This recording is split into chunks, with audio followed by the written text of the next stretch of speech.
Voilà, nous commençons, si vous voulez bien. Nous allons commencer par vous dire merci. Merci à chacune et à chacun d'avoir répondu à l'invitation du comité diocésain pour les relations avec le judaïsme, le comité qui est à l'initiative de l'événement de ce soir. Dans cet amphithéâtre, nous sommes différents, très différents. Certains d'entre nous prient dans les églises, dans les synagogues, dans les temples, dans les mosquées. Peut-être que certains ne prient pas, mais nous sommes ici pour entendre une parole qui non seulement rejoint nos religions, mais fonde nos sociétés. Aujourd'hui, peut-être plus que jamais, nos sociétés ont besoin d'entendre ces paroles. Donc merci à monsieur le doyen Younes, qui non seulement nous accueille dans cet amphithéâtre, il est chez lui ici, mais qui a accepté d'introduire cette rencontre et puis de modérer, il faudra modérer, les interventions. Merci à chacun. Merci. Monseigneur, Monsieur le rabbin, cher père, révérend pasteur, Monsieur le délégué pour les relations avec le judaïsme, chers collègues, mesdames et messieurs, chers amis, mais aussi chers étudiants.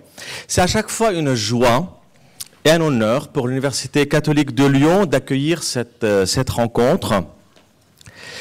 Et c'est un signe fort pour nous d'organiser une soirée de dialogue entre juifs et chrétiens à l'ouverture de la semaine de prière pour l'unité des chrétiens. Le dialogue interne aux confessions chrétiennes, on le voit bien à travers cette soirée, est intimement lié au dialogue avec l'altérité juive qui, parmi les religions, occupe une place particulière. Au fond, la foi chrétienne ne se comprend qu'à la lumière du judaïsme. Le dialogue écuménique conditionne et est conditionné par le dialogue interreligieux, ici judéo-chrétien. Cette rencontre donc est fondatrice à nos yeux et en même temps, ce type de dialogue apporte une touche supplémentaire parce qu'il conduit les chrétiens à être à l'écoute de la manière avec laquelle les Juifs lisent les Écritures et appelle les Juifs à être à l'écoute de la manière avec laquelle les Écritures résonnent chez les chrétiens. Enfin, c'est l'apprentissage par le dialogue qui est au fond une forme d'humilité et qui exprime l'acceptation du fait que je n'ai pas la même mise sur le texte. Ici, le jeu renvoie à une tradition religieuse, y compris dans sa diversité. À ce niveau, le dialogue entre les chrétiens est à l'écoute de la tradition juive qui devient pour elle une exigence. Et le dialogue judéo-chrétien peut être aussi un indicateur du rapport de soi à sa tradition et au monde. Il devient ainsi pour tout le monde une exigence éthique. Dans une faculté de théologie comme la nôtre, le dialogue écuménique et le dialogue interreligieux ne peuvent être qu'abordés que comme l'assise théologique de toute notre réflexion. Et les Écritures sont l'âme de la théologie, comme le rappelle aux catholiques le Concile Vatican II, un rappel qui sans doute fait sens pour tout le monde. Ce soir, le passage biblique qui sera convoqué n'est pas, je dirais, directement tiré de ce que les chrétiens appellent l'Ancien Testament ou la Bible juive, mais du Nouveau Testament. Je ne dis pas, n'est pas directement. C'est une parole tirée de l'Évangile selon Luc au chapitre 10, dans le contexte d'un dialogue entre Jésus et un légiste qui s'interroge sur la vie éternelle et qui reformule ce qu'il trouve dans la loi en référence au livre de Deutéronome, le chapitre 6. Ainsi, la réponse est dite « Tu aimeras le Seigneur ton Dieu et ton prochain comme toi-même ». Plus de 10 000 ans après ce dialogue. 2000 ans, merci. Et j'espère que ça restera pour 10 000 ans. Comment juifs et chrétiens font résonner ce fondement théologique d'une eschatologie où l'amour de Dieu et l'amour du prochain sont intimement liés. Et pour répondre, nous allons avec grande joie écouter dans un premier temps le rabbin Meir Knafo, qui est rabbin de Villeurbanne, de Rieux-la-Pape, et, si j'ai compris, chargé des relations interreligieuses par le grand rabbin régional. Puis dans un deuxième temps, successivement, à ma droite, Monseigneur Lagadec, qui est évêque auxiliaire de Lyon, puis le père Georges Tsioulos, prêtre de l'église grecque-orthodoxe et recteur de la paroisse grecque-orthodoxe de Lyon, l'Annonciation de la Mère de Dieu, à Lyon 7e, et le pasteur Serge Wüthrich de l'Église unie de France, président de la Commission nationale de dialogue avec le judaïsme à la Fédération protestante de France et pasteur de l'Église protestante unie de l'Est lyonnais. Donc une fois on a fait circuler la parole à ce niveau-là, il y aura un deuxième temps d'échange entre les intervenants, puis avec vous. Donc commencez à préparer vos questions pour animer ce riche temps d'échange et de dialogue. Mesdames et messieurs, au nom de notre université, au nom de la faculté de théologie et de son centre chrétien d'études du judaïsme, soyez les bienvenus. Merci à vous.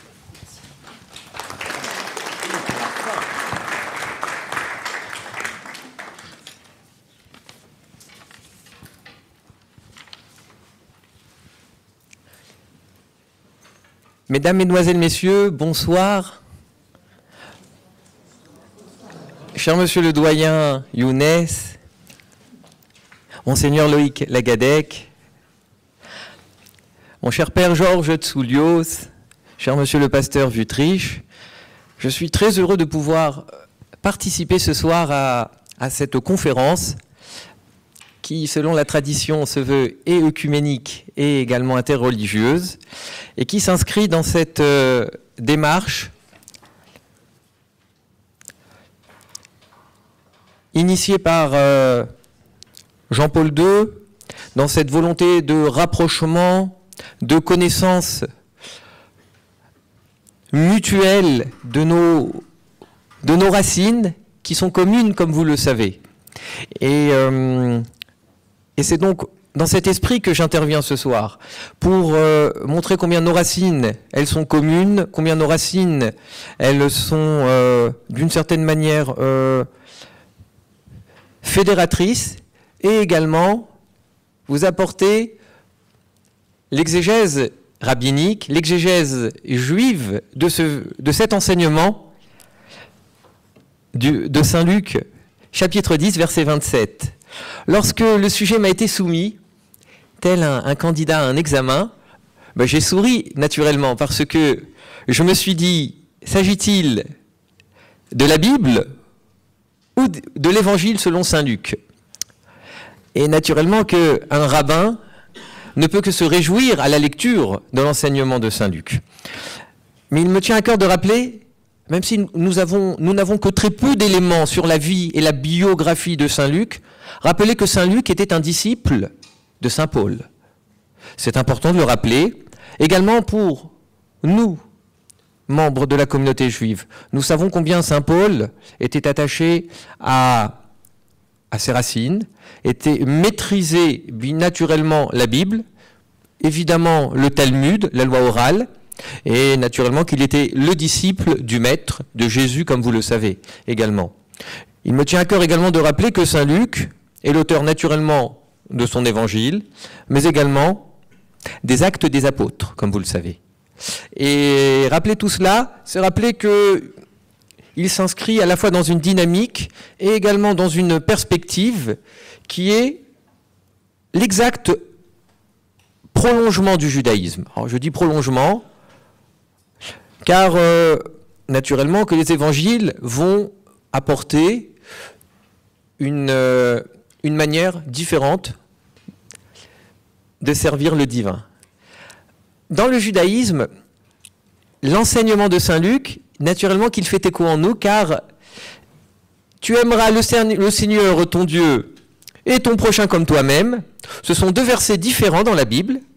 Pour ceux qui connaissent la Bible, le premier, c'est le chapitre 6 du Deutéronome, et le second, c'est le chapitre 19 du Lévitique. Et naturellement que saint Luc, lorsqu'il s'adresse dans cet échange avec Jésus et avec ce fidèle, naturellement que cet enseignement de saint Luc fait écho en moi d'un enseignement que vous connaissez certainement tous, d'un certain Hillel. Hillel, dans le traité Shabbat, lorsque un candidat à la conversion se présente à lui, eh bien, ce candidat lui dit « J'aimerais me convertir au judaïsme ». Mais ce candidat, qui est un peu impatient, dit « J'aimerais me convertir sur un pied ». Vous le savez peut-être. Alors, sur un pied, Hillel de lui répondre « Ne fais pas à autrui ce que tu n'aimerais pas qu'on te fasse ». Incroyable. Et Hillel ajoute « Et le reste n'est que commentaire ». Merveilleux, j'ai envie de dire. Incroyable. Lorsque nous voyons les commentaires et l'exégèse sur cet enseignement qui est talmudique, Rachi, le maître champenois, nous enseigne, Rabbi Shlomo Yitzhaki, nous sommes au XIe siècle, en Champagne, commente « Attention, prudence, lorsque Hillel l'accepte, c'est parce que ce candidat avait compris l'importance fondamentale de cet enseignement et qu'il conditionnait tous les autres. Autrement dit, sans l'altérité, c'est moi qui l'ajoute, point de divinité, au sens où il n'y a pas de divin. On ne peut pas concevoir la relation à autrui dans une relation qui exclut, la relation à Dieu, pardon, dans une relation qui exclut autrui.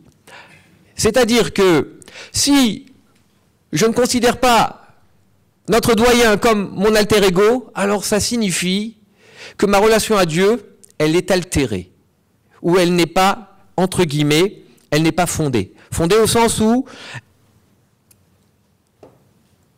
elle considère que l'autre n'entre pas dans le cadre de ma démarche et de ma quête divine. Et j'en prends pour preuve, et ce n'est que mon introduction, je vous rassure, et j'en prends pour preuve un enseignement qui nous est cher dans le judaïsme,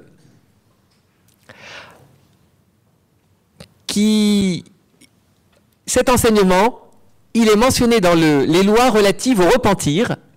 Il est dit « Quiconque n'accorde pas le pardon à son prochain n'obtiendra pas le pardon de Dieu le jour du grand pardon. » Je répète. « Quiconque n'accorde pas le pardon à son prochain ne pourra pas espérer le pardon de Dieu. » Et les commentaires précisent le pardon de Dieu dans son comportement vis-à-vis d'autrui. Explication. Dans la relation de Dieu à l'homme, il y a une relation horizontale et une relation verticale. Lorsque je suis juif, cette relation, elle est double. J'ai un devoir et une obligation religieuse d'aimer mon prochain. Et j'ai un devoir et une obligation religieuse d'aimer Dieu. La relation à l'autre, elle est plus importante que la relation à Dieu. À tel point, nous dit le Talmud, que si je n'ai pas la capacité de pardonner mon prochain, alors Dieu nous enseigne qu'il ne nous pardonnera pas. Non seulement il ne nous pardonnera pas, mais encore moins pour les fautes, les erreurs ou les injustices que j'ai commises à l'égard de mon prochain ou de mon alter ego.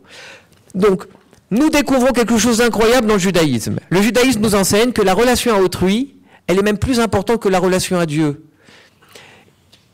Et c'est pourquoi, et je comprends pourquoi Saint Luc a tant insisté pour la mettre au moins sur un pied d'égalité. Quand je dis au moins, je veux dire par là que nous devons tout au moins et à minima considérer que la relation à autrui a la même valeur que la relation à Dieu. Et que si quelqu'un considère que servir Dieu est plus important qu'honorer son prochain, alors qu'il sache qu'il est en rupture avec le judaïsme. Ou en tout cas, il n'est pas en conformité avec ce que le judaïsme attend de lui. Tu aimeras l'Éternel ton Dieu. Saint Luc, qui maîtrisait la Bible, vous avez certainement lu la suite du verset. Tu aimeras l'Éternel ton Dieu, bechol levavecha, de tout ton cœur. Ufrol nafshecha, de toute ton âme. Ufrol meodecha, et de tous tes moyens. C'est l'exacte reproduction de l'enseignement de Saint Luc. Il ne fait que citer, à juste titre, et de manière exhaustive, le chapitre 6 du Deutéronome. Tu aimeras l'Éternel ton Dieu de toute ton âme, de tout ton être et de tous tes moyens. Lorsque la Bible nous enseigne, tu aimeras l'Éternel ton Dieu de tout ton cœur, tout d'abord, en hébreu, le mot cœur se dit lève. Mais ici, le mot est écrit avec deux bêtes, c'est-à-dire deux fois la lettre vet, le vavecha, pour nous enseigner, nous dit le Talmud, que nous devons servir Dieu dans toutes les circonstances de la vie. Quand on est heureux, certains me diront, bon, on oublie Dieu. Pas nécessairement. Au contraire, on peut le servir dans, comment dirais-je, dans l'opulence, on peut servir Dieu dans l'allégresse. Mais également, nos maîtres disent, nous avons une obligation et un devoir de servir Dieu également dans l'épreuve. L'épreuve, c'est-à-dire les épreuves personnelles, les épreuves collectives, l'épreuve du deuil, par exemple. C'est la raison pour laquelle il y a deux fois, il y a une répétition, une redondance des lettres bêtes dans le mot. Levavecha. C'est aimer Dieu, finalement, de tout son être. Ve'avta et Hashem Elokecha bechol levavecha, ufrol nafshecha, de toute ton âme.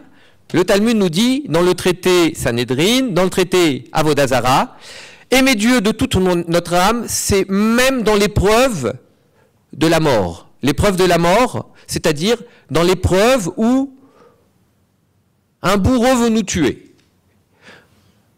Même dans les circonstances les pires, nous devons aimer Dieu, c'est-à-dire sanctifier son nom. C'est le cas bien connu dans le Talmud de Rabbi Akiva. Rabbi Akiva, qui est sur le point d'être exécuté par un bourreau, eh bien à ce moment-là, que fait-il ? Il sanctifie le nom de Dieu en récitant précisément le Shema Israël. L'Éternel est notre Dieu, l'Éternel est un. Et, je cite le Talmud, et son âme s'élève telle une colombe qui prend son envol. Ufrol meodecha, aimer l'Éternel, notre Dieu. Mon doyen, je suis dans les temps. Merci. Vous avez raison, hein. J'ai l'habitude d'être repris, hein. Ufrol meodecha, tu aimeras l'Éternel ton Dieu de tous tes moyens. Le Talmud nous dit, Hillel l'Ancien était connu pour être un indigent.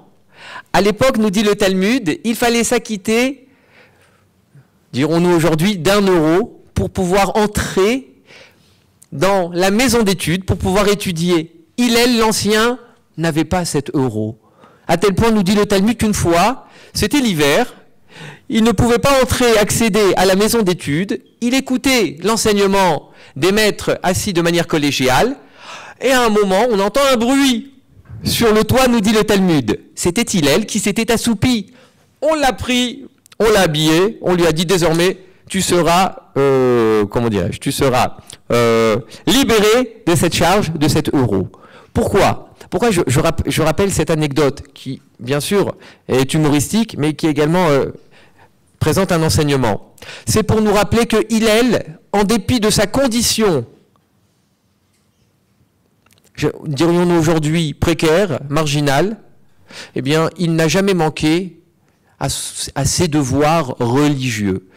En dépit de sa grande détresse financière, il a servi Dieu toute sa vie pour nous enseigner que finalement, les motifs financiers ne sont certainement pas des motifs qui pourraient justifier que de s'absoudre des commandements ou de l'accomplissement de la Torah ou de l'étude de la Torah. Et c'est pourquoi la Bible nous dit, tu aimeras l'Éternel ton Dieu de toute ton âme, tu aimeras l'Éternel ton Dieu de tout ton cœur, et tu aimeras l'Éternel ton Dieu de tous tes moyens. Qu'il soit important ou modeste, eh bien c'est un devoir pour nous de servir Dieu dans la joie de surcroît. Comme il est dit, Ivdo et Hashem besimcha. Et c'est pourquoi nous découvrons que finalement, la manière dont nous devons servir Dieu, elle a une incidence sur également la relation à autrui. La relation à autrui, comme elle est indissociable de la relation à Dieu, je ne peux servir Dieu parfaitement au sens où j'aspire à le servir de manière entière et de manière également exhaustive. Dès lors que j'aspire à cela, pour ce faire, je ne peux ignorer, je ne peux négliger ma relation à autrui. C'est pourquoi la Torah considère l'enseignement de l'amour du prochain et le place au-dessus de l'amour de Dieu. Et c'est étonnant, puisque nous avons vu auparavant que nous devons accepter de mourir dans certaines circonstances au nom de Dieu. Toutefois, l'amour du prochain a cette dimension qui justifie que lorsque la nation juive est unie, eh bien, quand bien même elle désobéit à Dieu, le Talmud nous dit, Dieu lui accordera certains bienfaits. J'arrive à ma conclusion.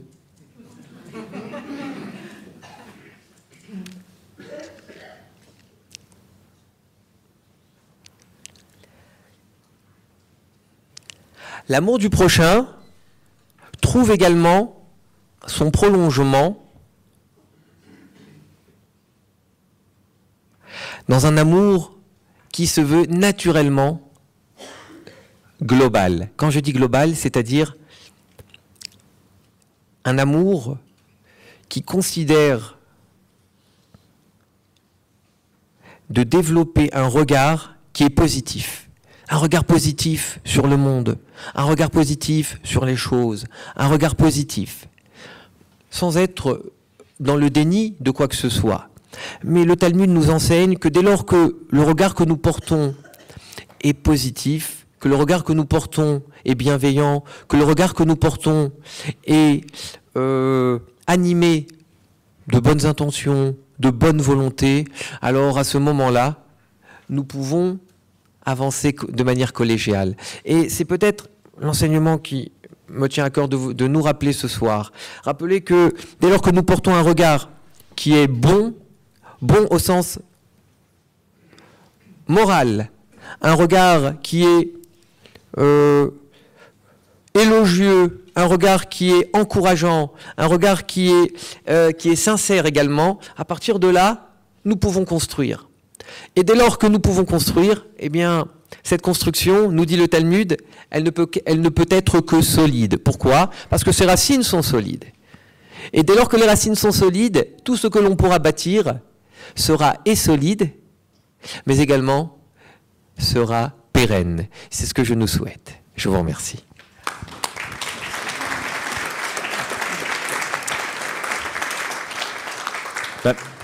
Merci beaucoup pour ce premier renseignement, si je puis dire. J'en retiens pour ma part 3 mots-clés que j'ai entendus à plusieurs reprises. D'abord le mot racine.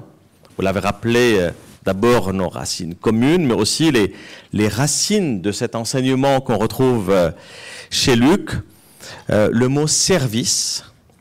Et même vous avez été très loin, sans altérité, point de divinité. une expression assez forte que je retiens pour ma part.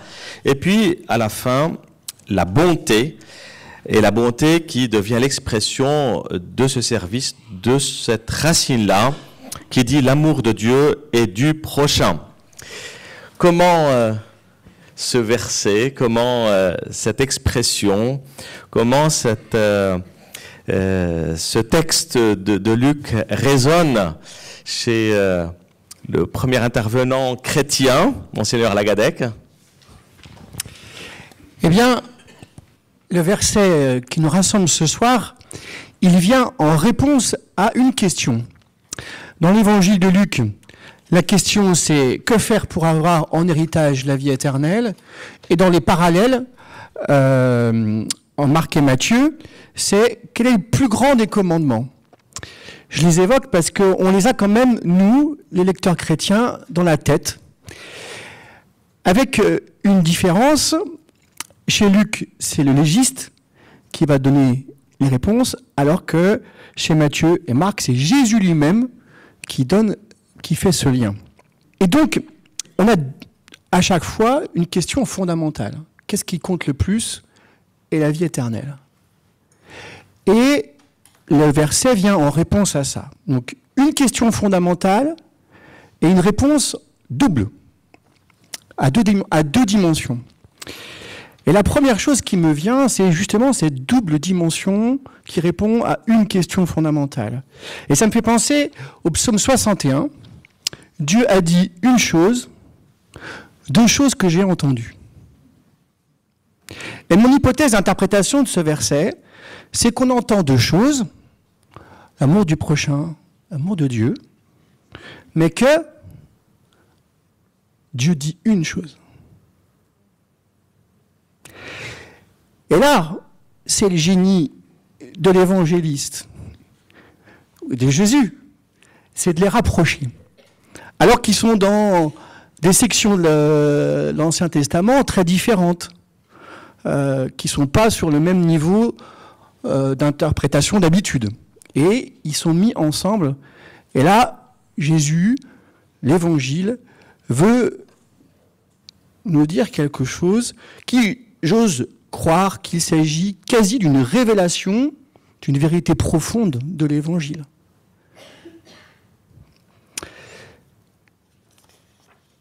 Comment lis-tu? Dit Jésus au légiste. Ça veut dire, il faut lire. On vient d'entendre une herméneutique juive. Il faut lire. Et Jésus nous dit, il faut lire. Et il faut faire les liens.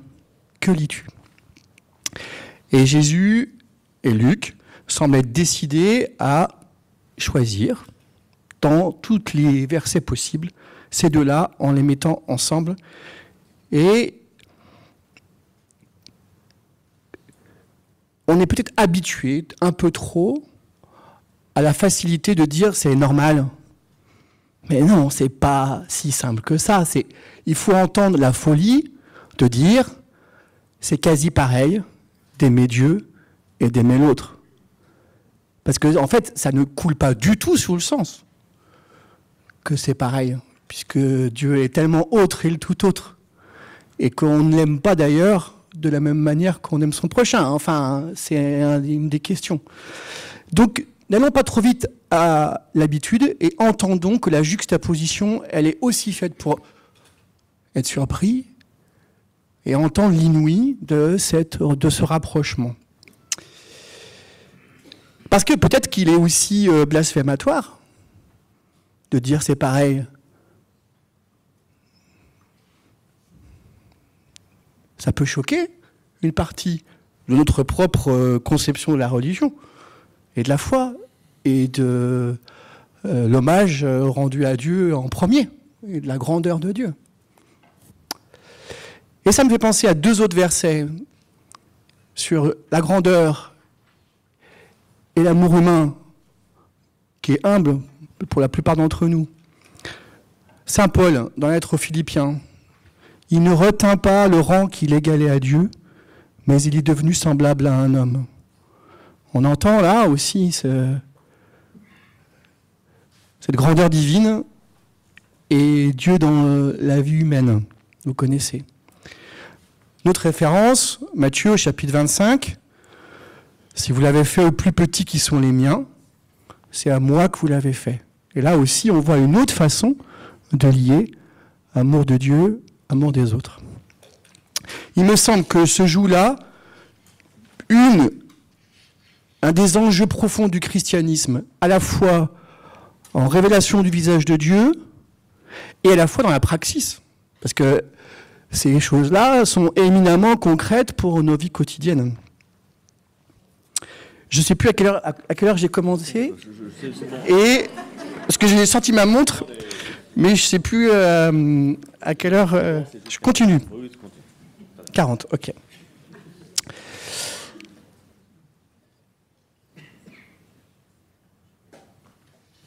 Parfois, j'ai écrit, on croit qu'on y croit, mais je ne sais pas si on y croit vraiment à ça. C'est pareil, c'est du même niveau, c'est du même enjeu. Voilà. Peut-être que vous y croyez. Moi, je me suis posé la question pour moi-même, est-ce que j'y crois vraiment ? Alors, je viens de le dire, il y a un enjeu concret dans cette question. Et dans un deuxième temps, je vais vous proposer une réflexion sur comment on met ça en œuvre dans nos vies, puisqu'il s'agit de le vivre.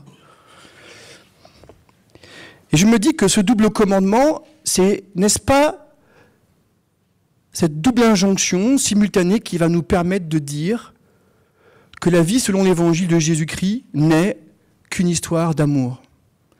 Est-ce que c'est pas ça qui nous permet d'attester que le visage de Dieu qui nous est révélé par Jésus, c'est un visage d'amour? Parce que notre praxis de l'amour est censé exprimer la révolution de l'amour chrétien. L'amour est une fin en soi. L'amour est le visage de Dieu. C'est ce qu'il y a de plus grand à vivre selon Jésus, cette simultanéité de l'amour de Dieu et de l'amour des frères. Et c'est pour exprimer cela, la cessation de la tension entre l'amour de Dieu et l'amour des autres, et au contraire, l'avènement de la simultanéité qu'il y a dans l'Évangile, la double primauté de ces deux commandements. Alors je l'ai dit, rien de nouveau, on l'a entendu du Rabbi, tout est déjà écrit, et en même temps, il faut réentendre, je pense, la nouveauté, la force, pour ne pas s'habituer à la bonne nouvelle. Alors je crois que le challenge de nos vies, il est très concret et très quotidien, c'est de mettre en œuvre ce double commandement. Il nous rappelle, ce double commandement, que le ou, aimer Dieu ou les autres, est impossible, si on est chrétien, et qu'il s'agit structurellement pour nous du et aimer Dieu et les autres, et même de découvrir comment, peut-être qu'on en parlera tout à l'heure, il est où le lien ? Il faudrait creuser ça. Il est où le lien ?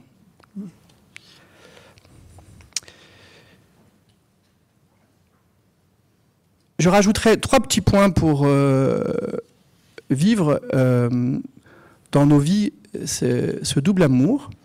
Je pense que ce commandement de l'amour, il nous touche aussi parce qu'il rejoint notre désir le plus profond, non pas simplement celui d'être aimé, mais aussi celui d'aimer. Nous avons envie de relations de paix et de dons réciproques avec les autres. Nous avons une aspiration profonde, quand on est chrétien, à une communion avec celui que les chrétiens appellent Dieu. Et parfois, nous avons du mal à croire que ce soit atteignable, à notre portée. C'est trop grand. Et alors, pour moi, le relire ces jours-ci comme un commandement d'amour, comme une loi d'amour, pour moi, ça me stimule au contraire. Si la loi est donnée, c'est pour la vie, et Dieu a sorti la loi de son alliance, du lien, pour vivre cette loi. C'est une loi qui fait vivre. Et du coup, moi, j'y entends dans le commandement et dans la loi d'amour l'audace de croire que c'est atteignable puisque c'est une loi. Et en même temps, je sens bien, j'imagine pour vous aussi que, du coup, et c'est notre problème à nous les chrétiens, c'est impossible d'être jamais satisfait. Jamais nous ne serons religieusement tranquilles, puisqu'il s'agit d'aimer et Dieu et les autres, sans aucune limite du nombre de personnes à aimer, dans la différence de ceux qu'on est appelé à aimer, dans la distance de ceux qui sont appelés, de ceux qui sont à aimer, on va en parler, et dont il s'agira de se faire proche. Et du coup, on pourrait se dire, mais c'est pas possible ce qui nous est demandé. C'est une loi, mais elle est impossible. Jésus dit encore ailleurs, aux hommes, oui, c'est impossible, mais à Dieu, non. Alors que faire ? Il n'y a pas de commencement dans cette histoire. On ne sait pas par où commencer. Il n'y a pas véritablement. C'est en aimant qu'on aimera, c'est en aimant Dieu qu'on sera amené à aimer les autres, c'est en aimant les autres aussi qu'on sera amené à aimer Dieu. Donc, il faut se lancer, et puis, une fois qu'on s'est lancé, on y est. De l'amour de Dieu à l'amour des autres.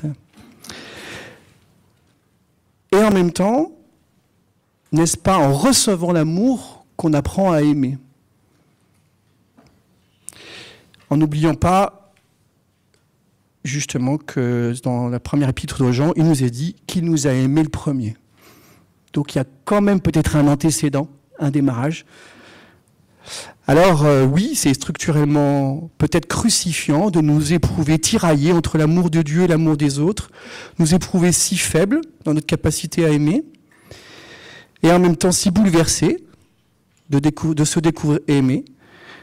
Et je crois, et si nous sommes aussi nombreux ce soir, peut-être que ça nous intéresse, l'amour, enthousiaste, encore et toujours, de nous sentir appelés à aimer comme Jésus. À chacun, donc, nous, d'inventer dans nos existences ce qui permet de croiser ces deux amours. Monsieur le pasteur. Merci pour cette manière de faire résonner les Écritures. Pareil, je voudrais revenir 3 termes clés qui sont venus structurer le propos. D'abord, j'ai entendu le terme fort de révélation du visage de Dieu, un visage d'amour, mais aussi l'exigence d'être à l'écoute, une écoute profonde, et pour entendre, pour voir comment la grandeur de Dieu rejoint la réalité humaine. Et aussi, le 3e terme que j'ai retenu, c'est l'éthique, c'est-à-dire faire au plus petit, et ça rejoint les frères.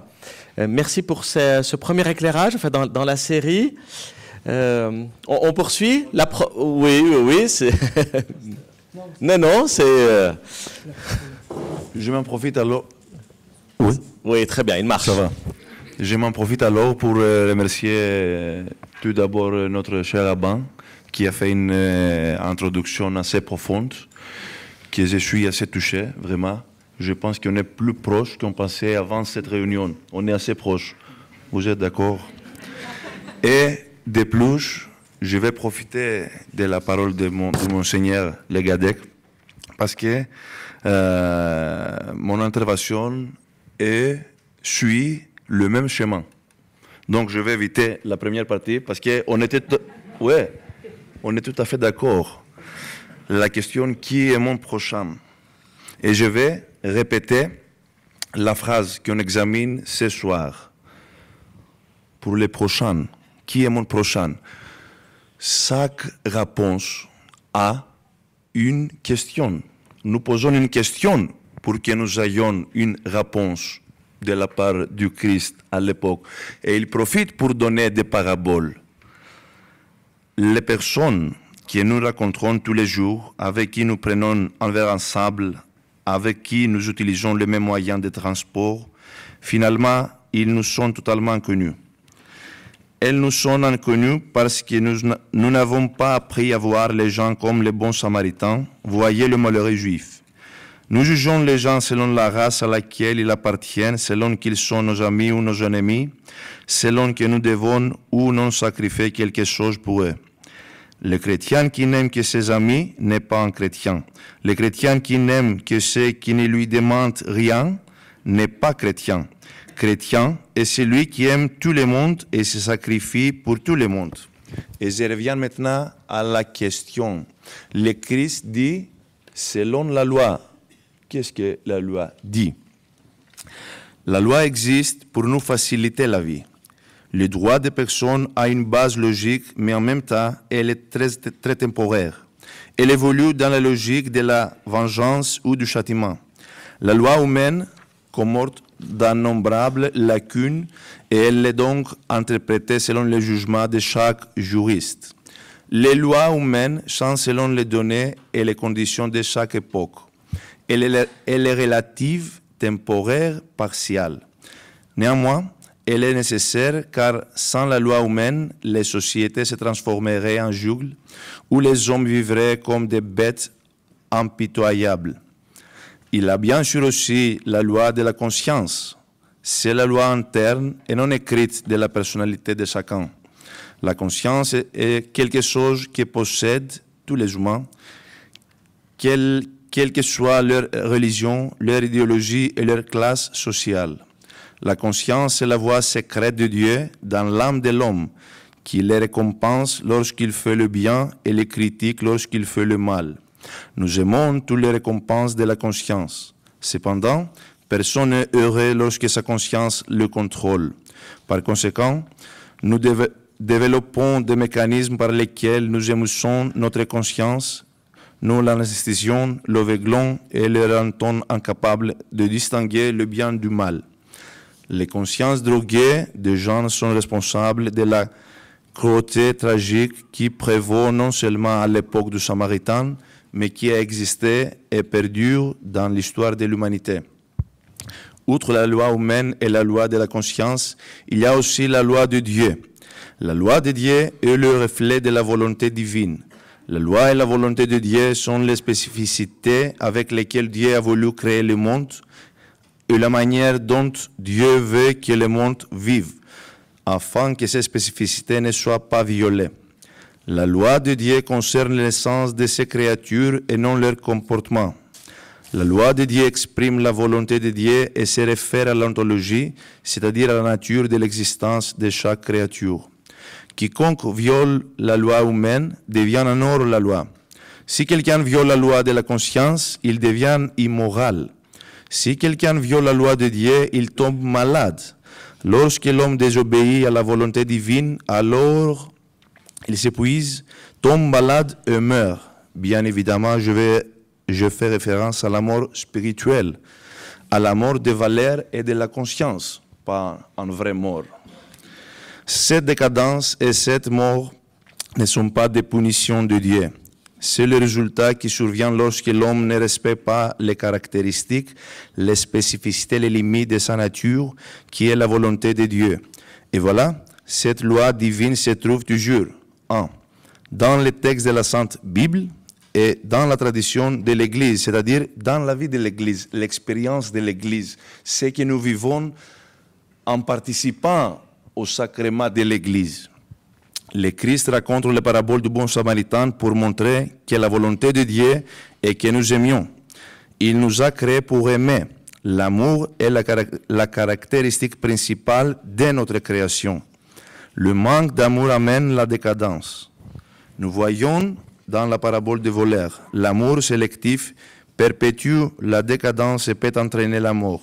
Nous le voyons chez le prêtre et le lévite, l'amour parfait, altruiste et sacrificiel, l'amour complet qui n'a pas de frontières, qui dépasse le cercle étroit des connaissances, qui ne se plie pas aux obstacles. Cet amour divin apporte la restauration de l'homme, la guérison et la rédemption.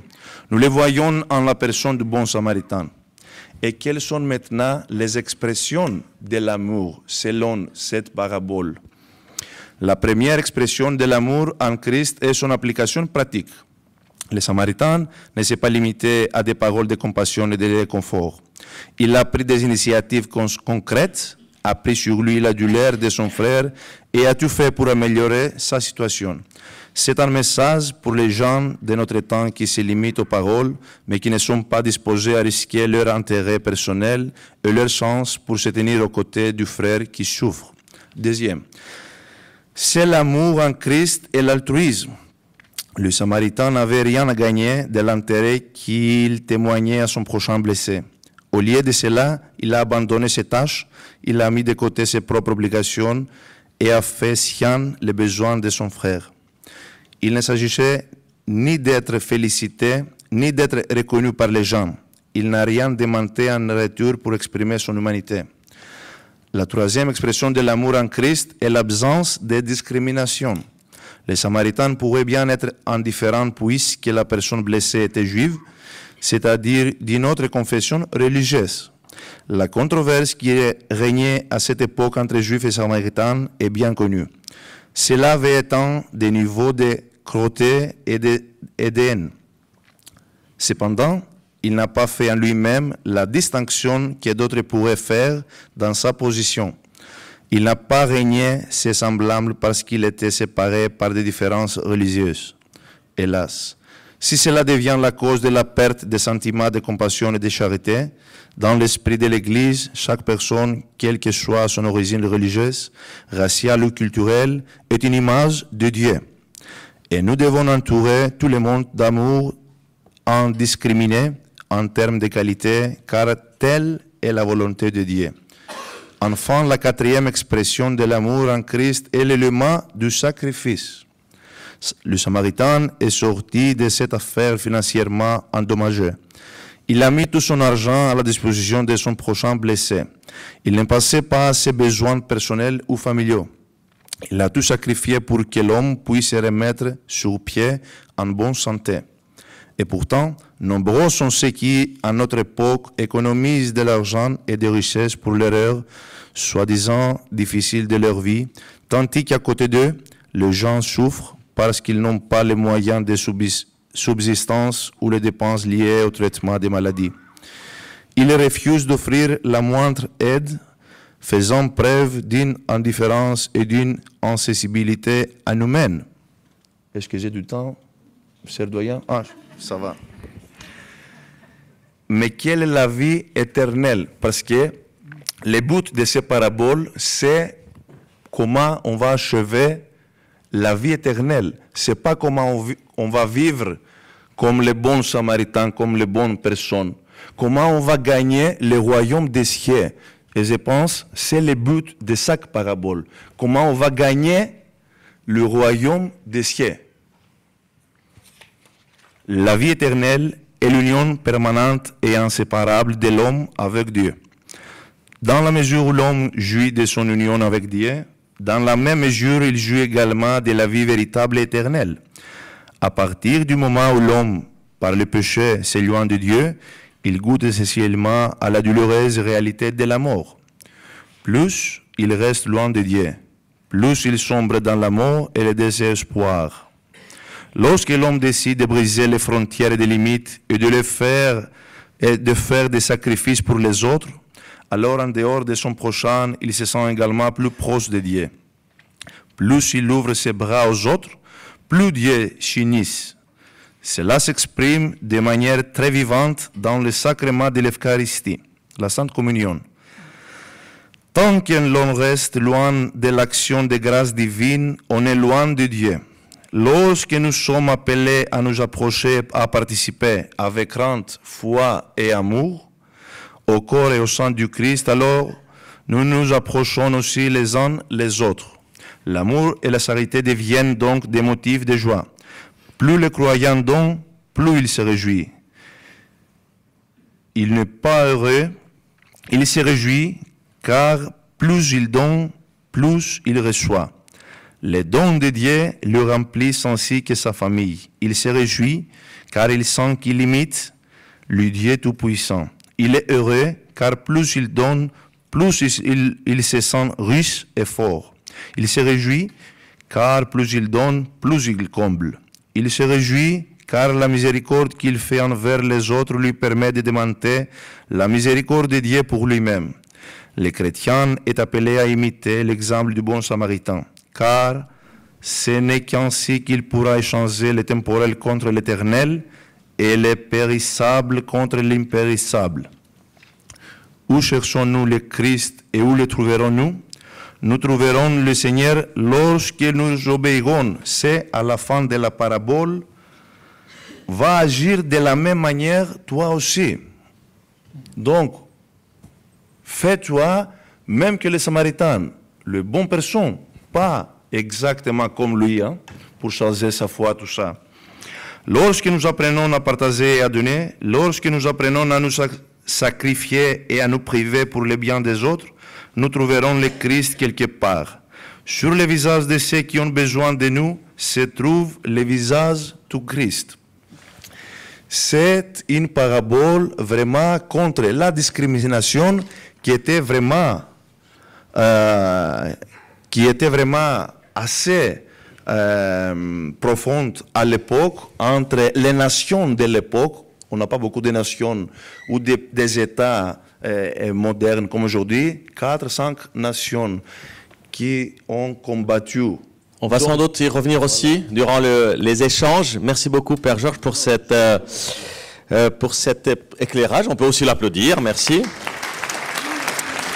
De nous rappeler le piège, et d'ailleurs en élargissant, en voulant réfléchir sur aussi la parabole, donc c'est la parabole du bon samaritain, le piège de la proximité par l'appartenance finalement, pour élargir à travers cette question de l'expression d'amour, ce que vous avez appelé les expressions d'amour, la pratique, l'altruisme, le sacrifice, pour rendre compte de cette vie éternelle par la communion. Je me tourne en troisième temps de cet échange des paroles chrétiennes en résonance à cette expression, à ce qu'on a entendu dans les textes. Et là, la dernière parole au pasteur Serge Wüthrich, comment ça résonne? Bonsoir. Alors pour prolonger les trois interprétations qui viennent d'être faites, j'aimerais vous proposer une perspective un petit peu décalée sur ce qu'on vient d'entendre, en partant d'un penseur luthérien, Søren Kierkegaard. Et je partirai d'un texte important de Kierkegaard, publié sans pseudonyme, donc il l'écrit en son nom propre, ce qui veut dire quand même quelque chose d'important pour lui, qu'il a écrit vers la fin de sa vie et qui s'appelle « Les œuvres de l'amour ». Un livre composé de 15 discours qui aborde précisément le thème qui nous intéresse ce soir, c'est-à-dire l'amour de Dieu et l'amour du prochain comme soi-même. Et le titre même de l'ouvrage, « Les œuvres de l'amour », pose d'emblée une problématique qui est essentielle pour Kierkegaard, à savoir la dialectique entre l'intériorité, dont relève l'amour, et l'extériorité, signifiée par les œuvres ou les fruits de l'amour. Le problème, c'est que cette dialectique, elle est ambiguë, puisque nous le savons, je peux faire l'aumône à un pauvre tout en le méprisant. Ou je peux montrer des signes ostensibles d'amour envers quelqu'un, mais le faire par pur intérêt. Autrement dit, il existe un fossé infranchissable entre la manifestation de l'amour, ou ce qui paraît comme tel à un observateur extérieur, et l'être de l'amour, qui relève de l'intime de la personne qui agit. Vu de l'extérieur, il est impossible de remonter de l'un à l'autre. Il y a donc une distance infinie entre l'extériorité et l'intériorité. Mais en même temps, Kierkegaard affirme que cette coupure n'existe pas. Je cite, « L'amour chrétien, accomplissement de la loi, est dans le recueillement tout entier présent dans chacune de ses manifestations. » Autrement dit, l'amour n'est pas confiné dans l'intime, mais il se trouve tout entier présent dans chacune de ses manifestations. Alors comment comprendre cette espèce d'opposition? Alors il faut préciser ici que lorsque Kierkegaard parle d'amour, il fait la distinction entre d'une part l'amour qu'il appelle chrétien ou authentique, alors là je suis désolé mais Kierkegaard ne problématise pas son rapport au judaïsme, et d'autre part l'amour qu'il appelle d'inclination, ce que nous on pourrait appeler un amour sentimental si vous voulez.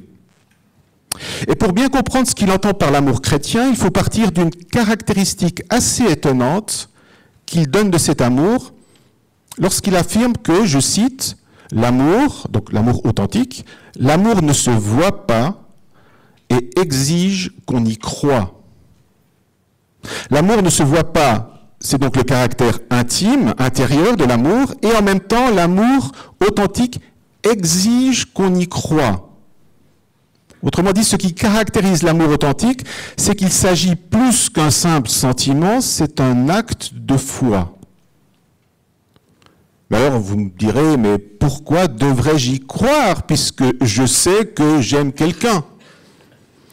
Eh bien, dit Kierkegaard, lorsque j'aime l'autre, je ne dois pas croire en l'amour que je porte à l'autre, mais en l'amour que l'autre me porte. Si j'aime une femme, par exemple, je dois croire qu'elle m'aime, et non pas que moi je l'aime, parce que ça je le sais. Alors, on objectera évidemment, mais comment peut-on savoir qu'elle m'aime? Eh bien justement, je ne le sais pas. Je n'en sais rien, je peux me tromper, parce qu'il ne s'agit pas d'un savoir, mais il s'agit d'un acte de foi. Autrement dit, l'intersubjectivité se pose en termes de foi et non de savoir. En matière d'amour, aucune donnée extérieure ni rationnelle n'est décisive. Et je me trouve face à une alternative. Tout croire ou ne rien croire. Et Kierkegaard renvoie cette parole de l'apôtre Paul, 1 Corinthiens 13, « L'amour croit tout ». L'amour est de l'ordre de la foi et donc de la décision, qui est un saut de la foi. Ça, c'est aimer l'autre comme soi-même. Mais attention, ce n'est pas encore, pour Kierkegaard, aimer son prochain comme soi-même, qui est quelque chose d'un petit peu différent. Cet amour de l'autre comme soi-même représente, pour le philosophe danois, la plus haute forme d'amour. Mais là encore, on pourrait objecter qu'il est possible d'aimer l'autre plus que soi-même. Eh bien, en réalité, dit Kierkegaard, aimer l'autre plus que soi, c'est au contraire une forme d'égoïsme. Car aimer l'autre plus que soi, c'est l'aimer passionnément, et cela implique la volonté de se perdre en l'autre, de cesser d'être soi pour vouloir être l'autre. Et c'est précisément ce que Kierkegaard appelle le désespoir. Le désespoir d'être soi ou de ne pas être soi. Et dans les deux cas, c'est vouloir être autre que soi. Or, ce refus, ce désespoir pour Kierkegaard, c'est la définition même du péché. C'est le péché parce que ne pas vouloir être soi, c'est refuser de reconnaître que le soi est voulu par son origine, c'est-à-dire Dieu. En revanche, s'aimer soi-même droitement, c'est aimer son surgissement dans l'existence, son origine, c'est-à-dire Dieu. Et la conclusion que tire Kierkegaard, c'est que s'aimer soi-même authentiquement, c'est aimer Dieu. Il n'y a pas de différence entre l'amour de soi et l'amour de Dieu. Et c'est précisément la raison pour laquelle l'amour authentique prend la forme d'un commandement. Tu dois aimer ton prochain comme toi-même. Ou, comme le traduit Kierkegaard, tu dois t'aimer toi-même de façon authentique. Alors on connaît bien l'objection, selon laquelle l'amour ne se commande pas. Ça c'est vrai pour l'amour d'inclination ou l'amour sentimental, mais pas pour l'amour chrétien. Car le rôle fondamental du commandement, c'est précisément d'arracher l'amour à l'inclination immédiate, au sentiment, pour le confier à l'avenir. Tu aimeras. Et ainsi le préserver du désespoir lié à un amour immédiat. Le commandement est donc la condition nécessaire d'un amour authentique qui évite le piège de l'immédiateté. Mais notez que ce commandement, ce n'est pas une injonction morale, mais religieuse. Elle relève de la foi et pas de l'éthique. Et c'est précisément ce commandement qui va établir le lien entre l'intériorité et l'extériorité dont je parlais au début. Car en réalité, dire Kierkegaard, nous sommes incapables d'aimer authentiquement. Nous ne pouvons pas aimer à moins d'instaurer Dieu entière. Parce que Dieu n'est pas un objet quelconque du monde, mais il est l'origine de soi. C'est-à-dire une mise en relation avec soi-même. Dieu est la seule vraie mise en relation avec l'autre, puisqu'à travers Dieu, à travers mon origine, j'aime l'autre du mouvement par lequel je m'aime moi-même. Si j'aime mon origine, je ne peux qu'aimer celle de l'autre, puisqu'elle est identique à la mienne. Dans ce processus, Kierkegaard souligne qu'il existe un moment initial de solitude devant Dieu. En cela, il est très luthérien. Mais c'est fondamentalement ce moment qui nous libère de l'immédiateté en nous rendant disponibles pour l'amour du prochain. Et c'est à ce moment-là que nous rencontrons la figure du prochain chez Kierkegaard. Le prochain, c'est tout être humain rencontré après avoir été seul devant Dieu. C'est un individu. Ce n'est pas tout le monde. C'est l'événement d'une rencontre avec un individu unique dont la seule qualité est celle de l'universalité. Car l'amour authentique est indifférente aux spécificités. J'aime l'autre pour ce qu'il est et pas pour ce qu'il a. Aimer son prochain, c'est donc partir de soi et trouver l'autre, mon prochain, qui ne m'est pas étranger, mais qui est moi-même sous la forme de l'ouverture universelle à tous les autres que j'ai découvert en moi face à Dieu, Dieu qui est mon origine et aussi l'origine de l'autre, de mon prochain. Mon prochain, résume Kierkegaard, c'est donc le redoublement de moi-même. Parce qu'il faut aimer son prochain comme soi-même. Et ce redoublement, ce n'est pas une répétition identique, mais c'est une modification du rapport à soi. C'est l'ouverture première et gratuite du moi qui n'est créée par aucune sollicitation du monde, mais par la seule injonction d'une parole qui m'est faite.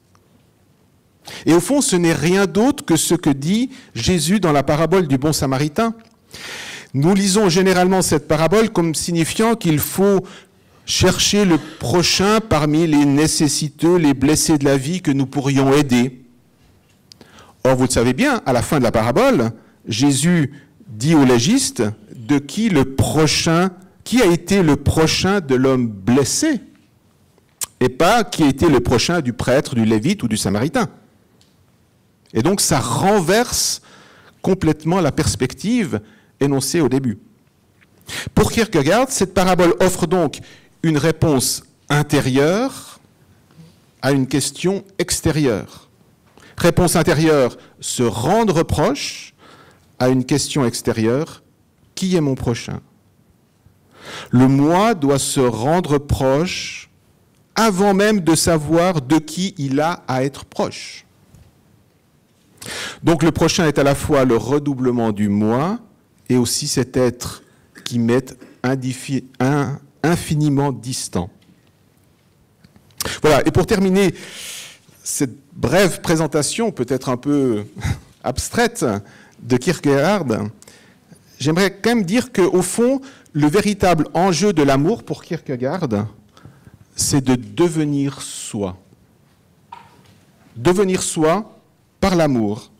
Et ce n'est pas qu'une pure question d'intériorité, mais c'est un mouvement incessant de devenir soi-même en ne faisant pas l'économie d'une médiation extérieure. Mais dans le cadre de cet amour, cette réalité extérieure ne dicte pas sa loi.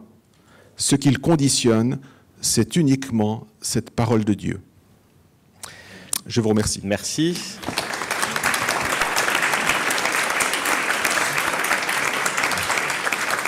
Je voudrais vous dire merci pour cette approche décalée qui, au fond, était une élévation, plus qu'un décalage, parce que vous avez permis, à travers Kierkegaard, de réfléchir à nouveau frais ce rapport intériorité-extériorité, ce rapport savoir et foi, ce rapport amour, je dirais, sentiment, et ce qu'il a appelé amour chrétien.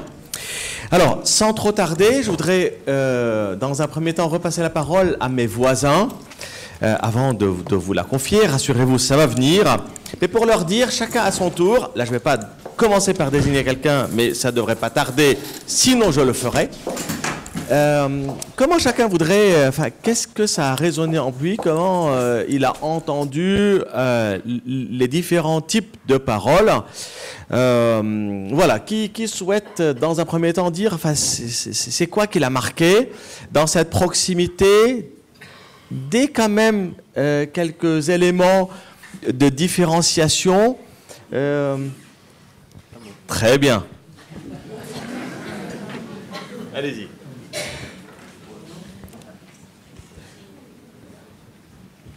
Passionnant de découvrir les approches différentes.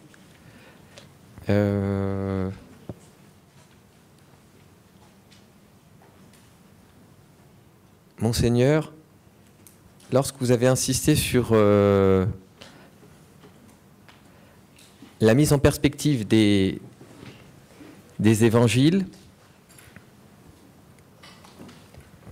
qui démontre également que la notion d'amour, effectivement, elle est différente dans le judaïsme par rapport au christianisme, dans la mesure où l'amour, dans le judaïsme, n'est pas une finalité. L'amour, c'est un moyen, c'est un conduit, un corridor. Et lorsque je vous ai écoutés tous respectivement, eh bien, peut-être que sur ce point précis, il y a, comment dirais-je, une nuance, hein, c'est pas du tout une différence, et c'est intéressant parce que donc pour le judaïsme, l'amour est un vecteur, tandis que dans le christianisme, n'est-ce pas, hein, Jésus, à titre de manière très fondée et très légitime, a considéré l'amour comme un entre guillemets, un absolu, et c'est comment dirais-je, c'est l'analyse que j'ai observée dans vos diverses interventions. Et là, je m'adresse à mon pasteur. J'apprécie beaucoup. J'ai une question. Est-ce que Kierkegaard était un théologien ou il était philosophe, et c'est dans le cadre de sa philosophie qu'il a développé donc cette approche de l'amour. Il était les deux. Ah d'accord. Non, je pose la question. Donc il était et théologien et philosophe. Parfait. Cette approche également est passionnante parce que donc il a montré qu'il y avait en réalité non pas rupture entre le, comment dirais-je, ce qui est extérieur et intérieur, mais qu'au contraire, il doit y avoir. Je dis bien, il doit y avoir, parce que c'est une aspiration. Ça rejoint un peu la notion d'utopia dont nous parlions avec ce travail que nous devons faire pour qu'il y ait identité entre l'amour intérieur et l'amour extérieur. Et ça, c'est compliqué. Je dirais que ce doit être certainement une gymnastique de l'esprit, au sens où ce doit être une manière, une direction à laquelle nous devons aspirer, et c'est tout, comment dirais-je, c'est tout le mérite certainement de ce théologien et grand philosophe que de nous demander d'aspirer à cette identité de l'amour intérieur et de l'amour extérieur. Quelques réflexions. Merci. Ce qui est formidable avec mon voisin, le rabbin, c'est que je lui demande de réagir, il pose des questions, donc il fait mon job en fait. C'est magnifique. Mais du coup, je ne fais que repasser la parole à mon autre voisin. Amour vecteur, amour finalité. Les deux. Oui. C'est ça le dialogue, hein, l'amour, je trouve que dans le christianisme, l'amour est le moyen et la fin. Et voilà. Et voilà, je sais pas. Ben, c'est une mise en relation, bref. Ouais. Mais je peux continuer. Oui, bien sûr, bien sûr. C'est interactif. pour l'interprétation chrétienne, c'est pas inutile l'amour.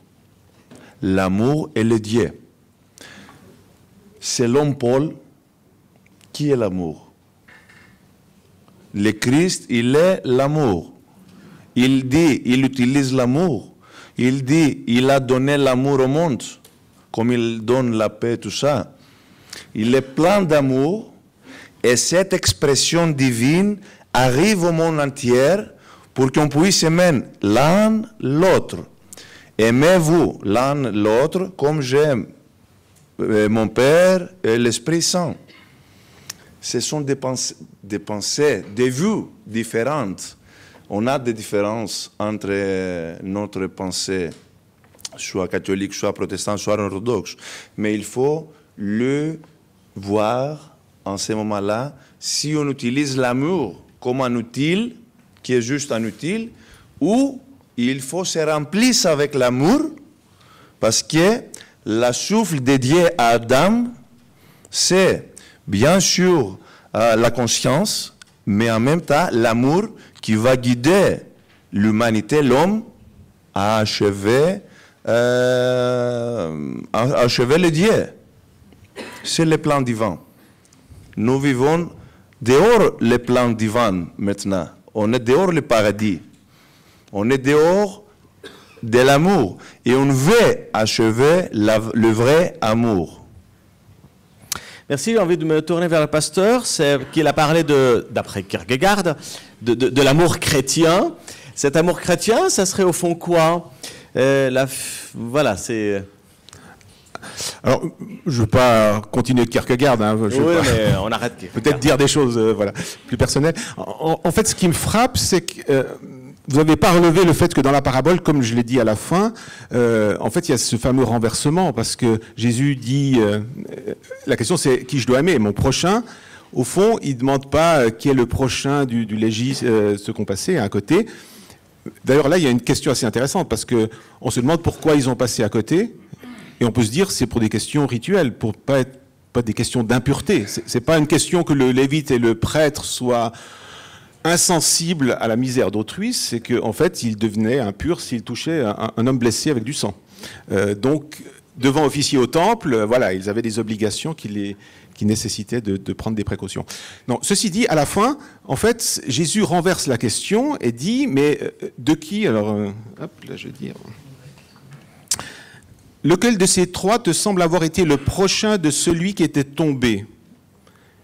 Et donc, le prochain, c'est le Samaritain, par rapport au blessé. Et donc, dans le commandement de l'amour du prochain, nous sommes les gens blessés. C'est-à-dire que nous n'avons rien. L'amour est souvent compris comme j'ai quelque chose que je donne à un autre, hein, voilà, je lui donne généreusement, etc. Mais au fond, cette parabole dit... l'amour, c'est quand tu n'as rien. Et quand l'autre est venu vers toi, et les pères de l'Église ont dit, cette figure du Samaritain, c'est le Christ. Voilà. Et c'est quand le Christ vient vers toi, qui est au bord de la route, et qu'il t'a aidé, pensé, sauvé d'une certaine façon, eh bien après, tu peux l'aimer. Et à travers ça, aimer ton prochain. Et donc, je trouve intéressant parce qu'au fond, ça dépouille l'amour de tout ce qui pourrait être des compétences personnelles, une sorte de réservoir que j'ai et que je peux dispenser au gré de mes humeurs charitables. Non, au fond, je n'ai rien à offrir. C'est mon manque que je peux offrir. Et c'est à partir de ce manque que je peux introduire l'amour. Et je crois qu'il faut vraiment garder ça très fortement. Parce que sinon... on en fait quelque chose qui est du pur, je ne sais pas comment dire, exposition de soi-même. Merci, j'ai une deuxième question que je voudrais vous adresser à tous les quatre. En fait, en écoutant tout à l'heure le Père Georges, il a souligné le piège de la proximité par l'appartenance. Bon, tout ce que vous avez dit, c'est merveilleux, pourrait-on dire. L'amour du prochain, de celui dont je me fais proche, l'amour de Dieu, les deux sont, l'un passe par l'autre. On a tout écouté et c'est merveilleux. Mais au fond, quand on vient à la réalité du terrain, juifs, chrétiens, enfin, puisque c'est l'intitulé de la soirée, catholiques, orthodoxes, protestants, et on pourrait élargir aussi d'une façon beaucoup plus large. Fait que comment on peut véritablement prendre conscience, puisque vous avez parlé de la place de la conscience, à travers ce commandement du piège, si je puis dire, d'une forme d'appartenance qui pourrait, si je reprends ce que vous avez dit par rapport aux Samaritains, de faire passer l'un avant l'autre. Enfin, la pratique rituelle, enfin, l'amour l'exigence de la pratique rituelle, finalement, avant le blessé, ou l'amour, l'exigence d'être proche de mon voisin, qui m'est un peu plus proche, selon une certaine conception, le juif pour le juif, le chrétien pour le chrétien, et on pourrait élargir le musulman pour le musulman, et ainsi de suite, et on n'en finit plus. Et même à l'intérieur des traditions religieuses, au fond, qu'est-ce qui va permettre d'écouter au plus profond cette exigence de ce commandement pour dépasser les pièges, je dirais, de l'appartenance qui gangrène quand même dans notre contexte actuel. Alors, puisque vous avez... Je pense que notre pasteur pourrait... Ça, c'est magnifique, là. Ok, très bien. Finalement, tout le monde fait l'animateur autour de cette table. Parfait. Alors bien sûr, le danger, c'est les étiquettes. On met des étiquettes et on n'aime que ceux qui ont telle ou telle étiquette.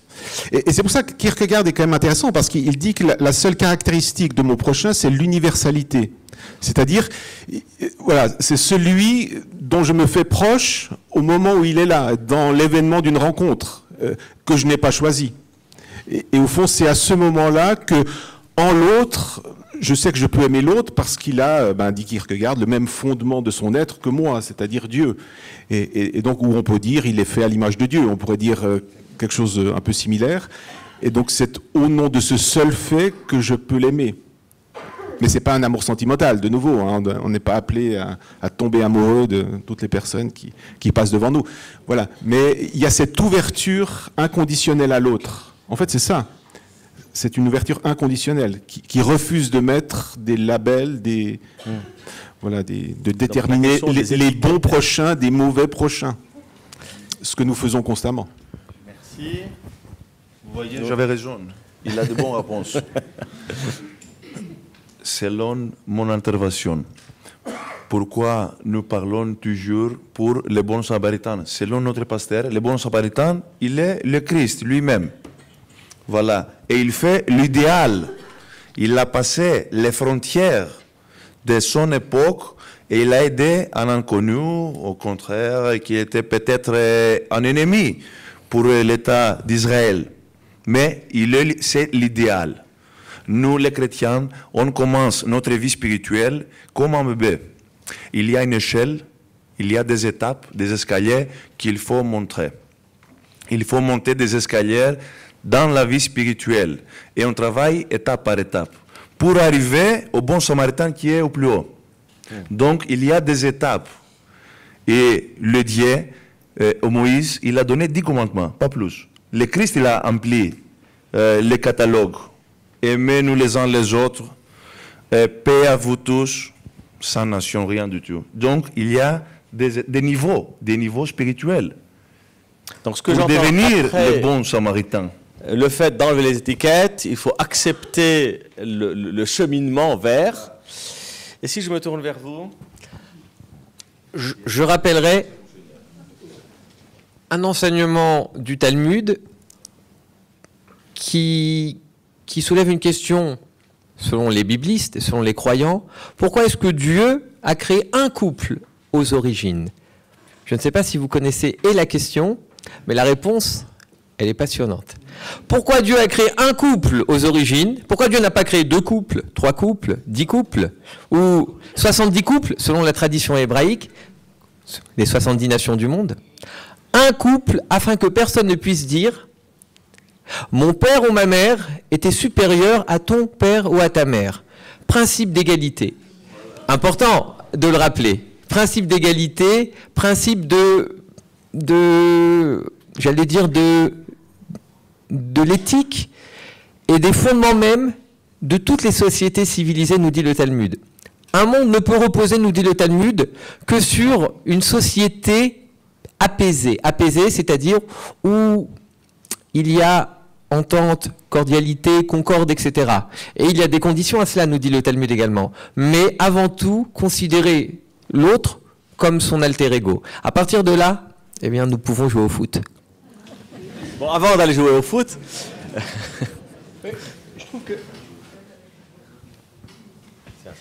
Il me semble que dans la tradition, dans l'évangile, il y a deux multitudes. J'ai cité tout à l'heure Matthieu 25.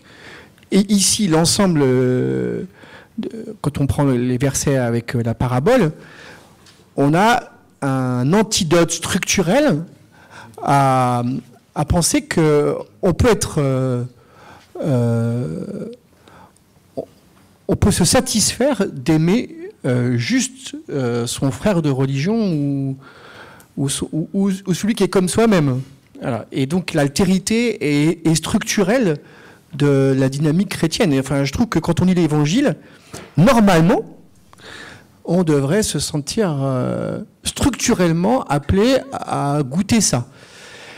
Et en même temps, j'imagine que si justement Jésus insiste autant, c'est parce que c'est difficile. Voilà. Donc il n'y aurait pas d'insistance si c'était si facile. Merci. Sans tarder, maintenant, je voudrais faire circuler la parole. Il y a des micros qui sont prévus pour vous permettre de poser vos questions. Je voudrais préciser dans un premier temps qu'il s'agit de cette première tournée des questions.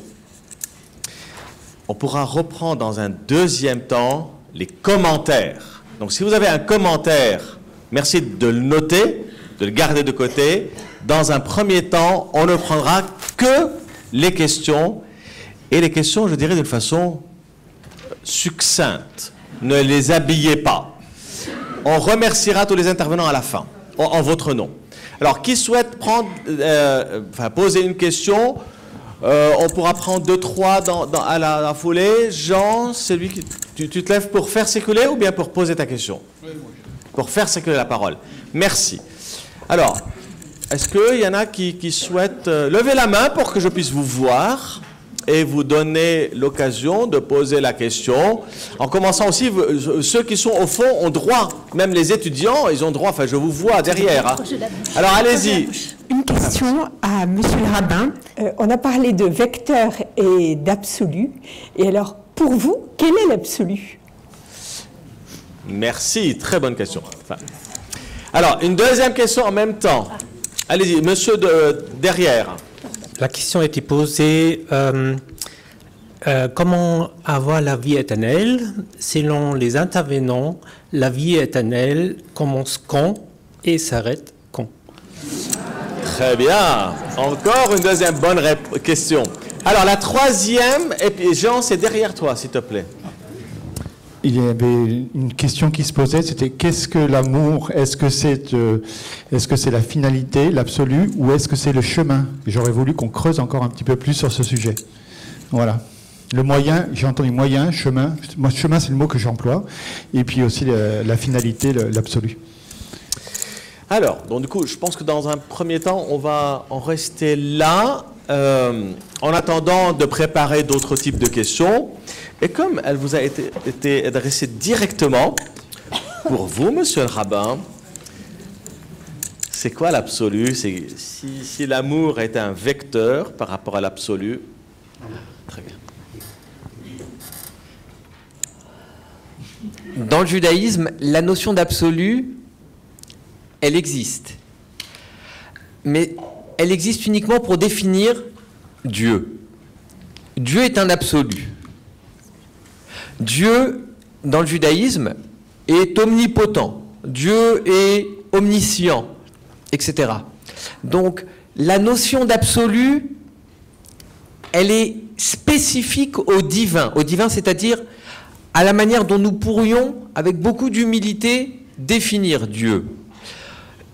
Et l'homme, par définition, la femme et l'homme, comme nous sommes limités dans le temps et dans l'espace, nous ne pouvons qu'aspirer à l'absolu et utiliser ce que le judaïsme a mis en notre faveur, c'est-à-dire Alors, non pas mon Père les 10, mais les 613 commandements. Et j'en profite à chaque fois, je suis très heureux, et je vous bénis, et je vous remercie une fois de plus.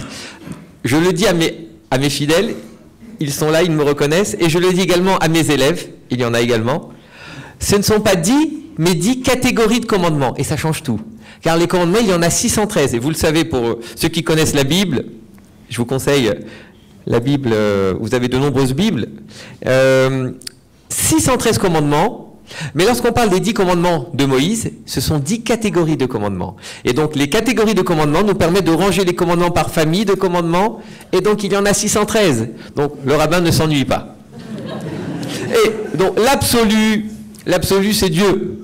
Et nous, en tant que, comment dirais-je, le contraire même de l'absolu, que ce soit plus ou moins l'absolu, eh bien, nous aspirons, nous cherchons à nous rapprocher de Dieu, et l'amour peut nous y aider. L'amour de Dieu, l'amour du prochain, l'amour de l'altérité peut nous y aider et peut être, je reprends volontiers encore cette expression, vecteur de tout cela. Mais nous sommes très humbles. Je voudrais pousser quand même la question. Bien sûr. En vous écoutant dire Dieu est omniscient, omnipotent, est-ce que vous irez jusqu'à dire Dieu est amour?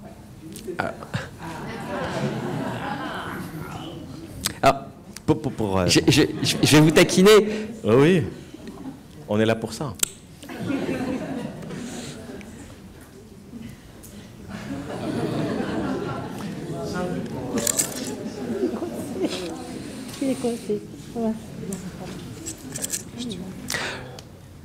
Le Talmud dit « Dieu aime toutes ses créatures ». Mais le Talmud ne limite pas Dieu, pour parler familièrement, à cette casquette que constitue ou représente l'amour. Dans le Talmud, vous le savez certainement, il y a deux dimensions qui cohabitent. C'est ce qu'on appelle en hébreu « midat hadin » et « midat harachamim ». Et je sais que les hébraïsants comprennent. Midat hadin, c'est ce qu'on appelle traditionnellement l'attribut de justice de Dieu, l'attribut divin, l'expression de la justice divine. Et il y a également l'expression de la miséricorde, de la bonté, de l'amour. Et ce sont deux, comment dirais-je, ce sont deux vecteurs, ce sont deux concepts qui cohabitent en permanence. Donc Dieu n'est pas que amour et Dieu n'est pas que justice. Dieu est les deux, et c'est peut-être là encore la subtilité du judaïsme. Merci. Je voudrais faire circuler à nouveau le micro autour de cette table par rapport à la question de la vie éternelle. Enfin, ça a été posé comme question. Commencement. Est-ce que quelqu'un souhaite s'exprimer sur la vie éternelle, puisque c'était la question clé tout de même de ce passage, qui... Oui, très bien. Il faut juste pour préciser qui a dit si la vie éternelle est la fin ou le chemin. C'est le Messie là. Non. Voilà. C'est plus par rapport à la vie éternelle. C'est pas fin ou ouais. Mais moyen. C'est plutôt, au début, c'était une question philosophique. Et les Cappadociens, ils répondent. Ils sont des grands philosophes aussi. Et qu'est-ce qu'ils disent? Est-ce qu'on pourrait dire que l'âme meurt? Des éléments de notre création, le corps, la chair et l'âme. Et l'âme, c'est toujours un esprit. On peut dire que l'âme sera morte. Posez-vous la question à vous-même. Un esprit peut mourir? Non. Pourquoi? À cause de l'amour incommensurable de Dieu. Et l'exemple se trouve toujours au malin.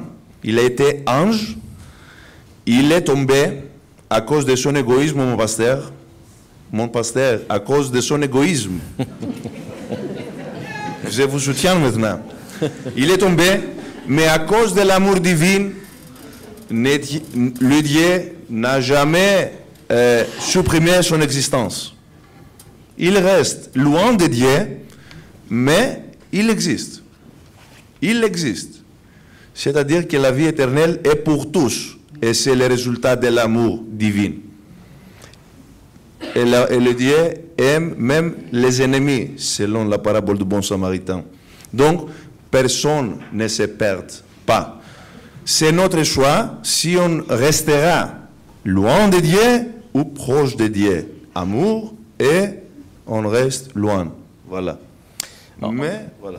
En vous écoutant parler de l'âme, et ça m'a fait penser, et je pensais que c'était dans cette direction par rapport à la notion de commencement, l'éternité, c'est quand que ça commence. Je pensais que vous allez aller aussi appuyer, et je voudrais le faire bien volontiers, c'est que dans la notion même d'éternité, il n'y a pas de commencement. Enfin, il y a une contradiction dans les termes, quand vous avez parlé des Cappadociens. Mais puisqu'il a interpellé le pasteur, est-ce que le pasteur souhaite réagir? Oui, le problème, c'est qu'on met Dieu hors du temps. Or, en fait, on a un Dieu qui intervient dans le temps, qui agit parmi les hommes, qui met la main dans le cambouis, quelque part. Donc, je pense qu'il ne faut pas extraire. Et pour nous, Dieu prend visage humain. Voilà, donc il y a une... par rapport à l'absolu, ça c'était plutôt par rapport à l'absolu. Dieu prend visage humain pour nous, en tout cas chrétiens. Ce qui fait que nous ne nous préoccupons pas d'un absolu. Au-delà de... Voilà, nous avons une figure par laquelle nous accédons au Père, mais c'est le Fils. D'accord ? Maintenant, la question, c'était par rapport à la vie éternelle. Elle commence maintenant. La vie éternelle, elle commence maintenant, bien sûr. Alors, je suis aussi universaliste de ce point de vue-là, mais je ne partage pas votre avis que l'âme parte à la mort. Je pense que l'homme meurt complètement et ressuscite complètement, d'une certaine façon. C'est quand même un peu platonicien de dire qu'il y a une âme qui survit, etc. Voilà, donc ça c'est ma conviction personnelle. Mais je pense que, en fait, cette parabole dit que dois-je faire pour hériter la vie éternelle? Et Jésus dit, va et fais cela. Donc si je fais cela, j'ai hérité la vie éternelle. Hein, j'ai pas besoin d'attendre. Elle commence dès que j'agis. Voilà, avec l'acte même d'aimer son prochain et aimer Dieu, la vie éternelle est là. Merci. Une deuxième tournée de questions. Est-ce que vous avez le temps de préparer vos questions? Je vois une main levée derrière.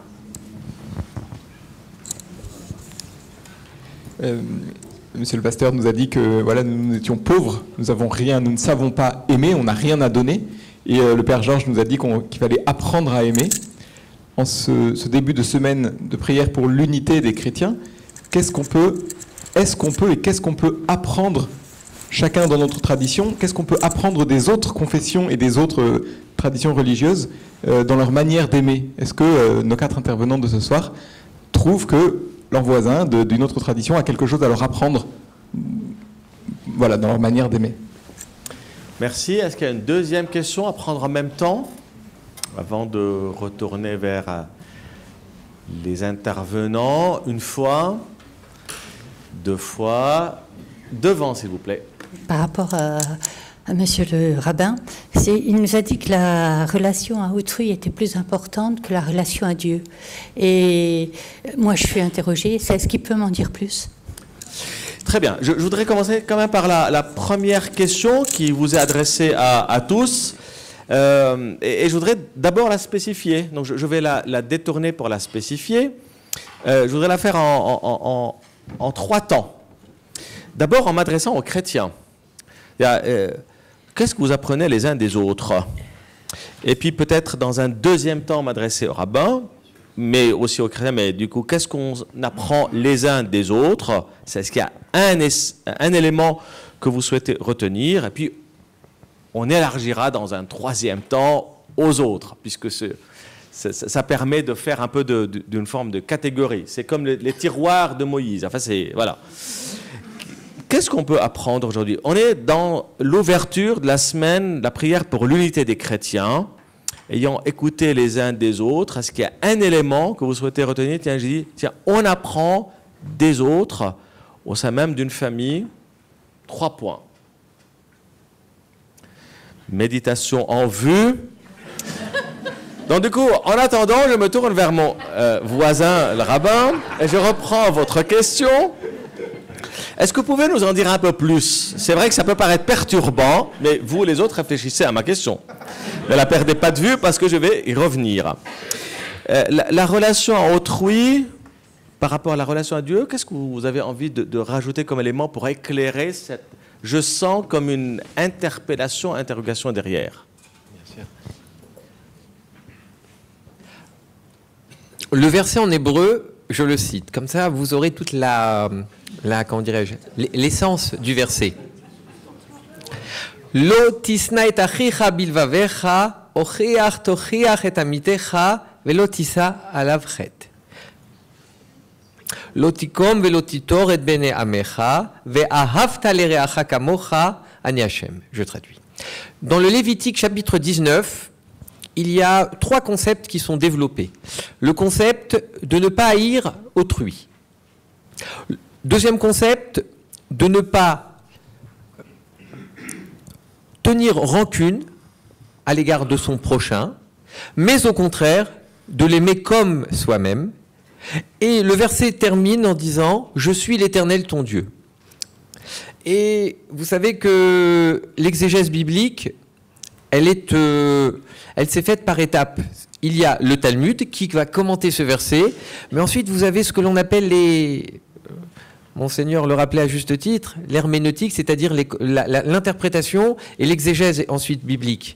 Les commentaires, les maîtres du commentaire, notamment de l'époque médiévale que vous connaissez, Rashi, Rabbi Shlomo Yitzhaki, le Rambam, Maïmonide, vous avez également le Ramban, Nachmanide, qui a vécu à Barcelone. Vous avez d'autres commentateurs également, un peu plus contemporains, au sens rabbinique du terme, c'est-à-dire qui sont postérieurs à ce que l'on appelle l'époque du Shulchan Aruch, c'est-à-dire à partir du XVIe siècle. Et il y a tout de même une identité dans leurs commentaires. Une identité, c'est-à-dire un point commun, un point qui va les fédérer tous. C'est l'idée suivante. L'idée que l'amour du prochain, il doit contribuer et aider à mieux servir Dieu. Et si il ne converge pas vers cette finalité, alors l'amour du prochain, entre guillemets, serait stérile.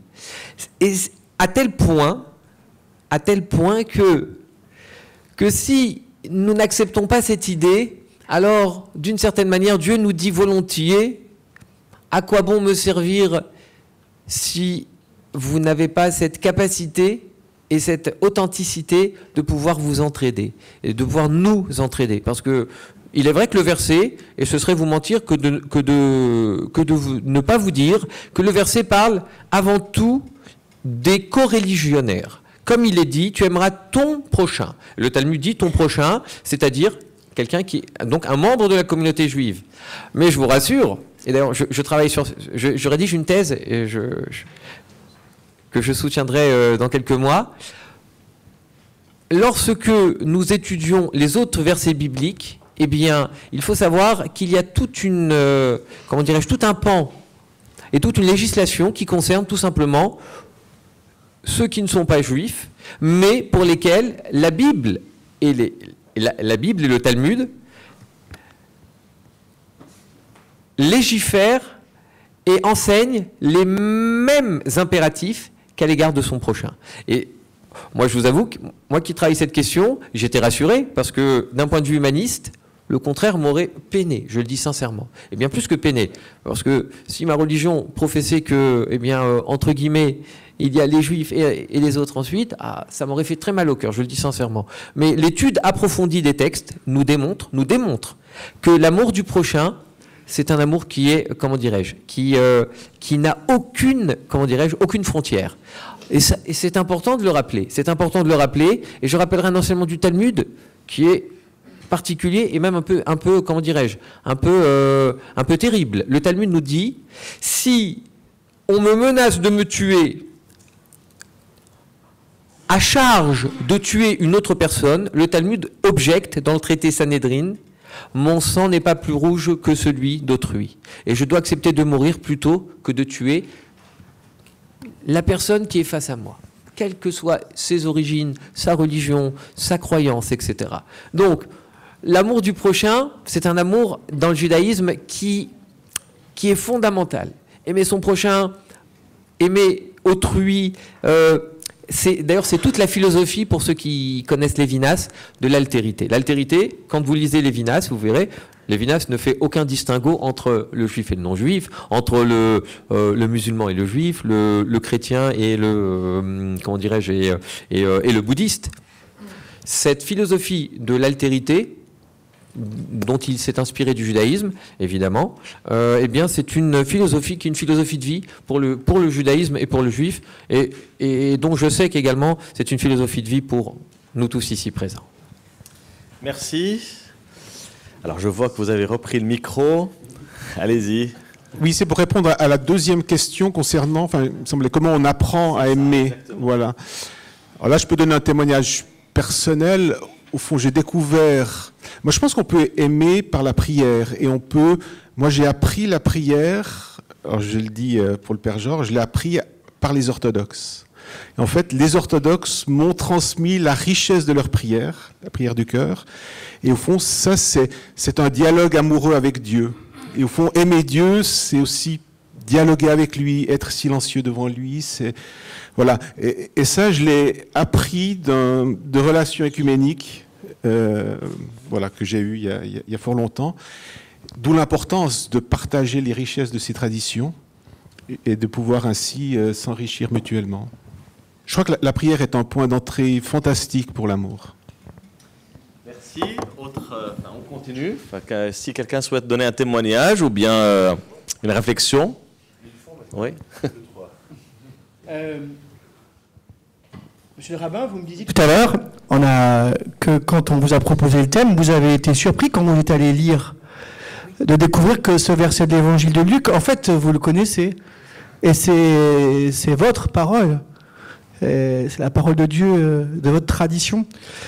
Et le fait que vous m'ayez raconté votre surprise tout à l'heure, votre étonnement joyeux, enfin, bonne surprise, pour moi, c'est ça qui est merveilleux, c'est qu'on a la chance, quand on fait ces rencontres, dans différentes églises ou d'autres confessions, de faire l'expérience de se réjouir, de se reconnaître prochain, proche, et de reconnaître dans l'expérience religieuse de l'autre la propre vibration de foi, d'amour, d'espérance qu'on peut avoir dans sa propre tradition. Et alors après, du coup, qu'est-ce qu'on apprend ensemble? Eh ben, on apprend ce que dans cette péricope qu'on a lue aujourd'hui. Comment lis-tu? Comment tu interprètes? Comment tu fais, toi, pour interpréter ta tradition? Comment tu aimes ton Dieu? Donc, quand on va à la synagogue, si vous prenez un Shabbat, eh bien, on découvre surpris que c'est pas la même langue, mais on a la maison, parce que nous, on prie les psaumes tous les jours. Voilà. Enfin, c'est des expériences banales pour ceux qui les ont faites parmi vous, mais en fait, qui sont pas si banales. Voilà, parce que c'est pas si fréquent qu'on puisse les faire. Et puis, comment tu rends un culte à Dieu? Comment tu réfléchis l'amour des autres? Enfin, moi, je trouve que c'est une chance qu'on a de découvrir comment les autres s'y prennent. Et si vous me permettez, à la même manière, je voulais dire que, très bonne question tout d'abord. Pourquoi? C'est une très bonne question, très précise. Pourquoi? C'est un coutume où on croit à quelque chose de plus profond. On veut éviter la tour de Babel et on veut rentrer à l'église primitive. Pour cette raison, nous vivons cette semaine une semaine assez active, je pourrais dire. On a une rencontre aujourd'hui qui clôture avec la prière œcuménique le samedi. On veut éviter cette distance qui a été améliorée pendant les siècles entre les deux mondes, le monde de l'Orient et le monde de l'Occident, qui s'augmentait. On avait la conquête ottomane à l'Orient, on avait la Renaissance à l'Occident, on avait le protestantisme, on avait beaucoup d'événements assez importants. Mais en même temps, on garde toujours l'esprit fraternel des apôtres. Et on veut rentrer à cette époque qu'on posait sur la table tous nos problèmes, toutes les questions, soit théologiques, soit ecclésiastiques, soit de notre quotidien. Parce qu'à l'époque, ils discutaient même pour leur vie, pour le quotidien. Et on veut les poser sur la table et comment on va rentrer à cette époque. C'est le but. Et on le croit beaucoup. Et pour cette raison, on participe. Ce n'est pas seulement une coutume ou une tradition ici à l'Occident où on participe. Si c'était juste un coutume, moi, je détesterais. Je serais toujours absent. Je le crois et je participe. Et je pense que tous les frères catholiques et protestants, ils participent pour la même raison. Parce qu'on croit qu'on peut être comme les apôtres. Voilà. Merci. Écoutez, un grand merci à vous. Avant de donner la parole à Jean-Marie Thomas pour quelques mots de clôture, je voudrais juste, à travers cette question qui vous a été posée, dire à quel point l'apprentissage est important. Et ce soir, j'ai écouté l'apprentissage par le dialogue, mais aussi l'apprentissage par la prière. Et pour revenir au texte qui a été proposé ce soir, l'apprentissage par l'amour. Donc on est en cheminement d'apprentissage et c'est ça au fond la véritable rencontre. Et merci de nous avoir proposé à nous tous ce soir un écho de cet apprentissage si riche pour nous tous.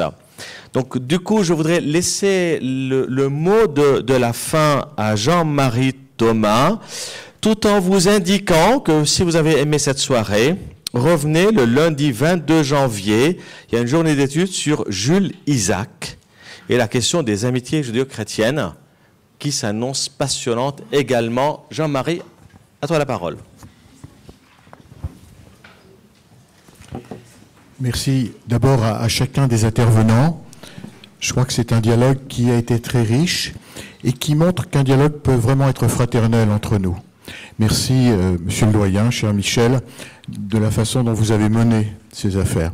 Alors, Monsieur le doyen a déjà donné une information. La semaine continue, hein, ne fait que commencer cette semaine. Donc, cette journée Jules Isaac.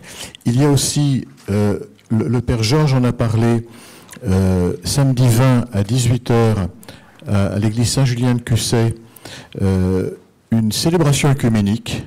Vous êtes bien sûr tous invités, tous ceux qui le souhaitent. Et enfin, je prends, merci, mon document. C'est toujours dans la semaine de prière pour l'unité de chrétiens.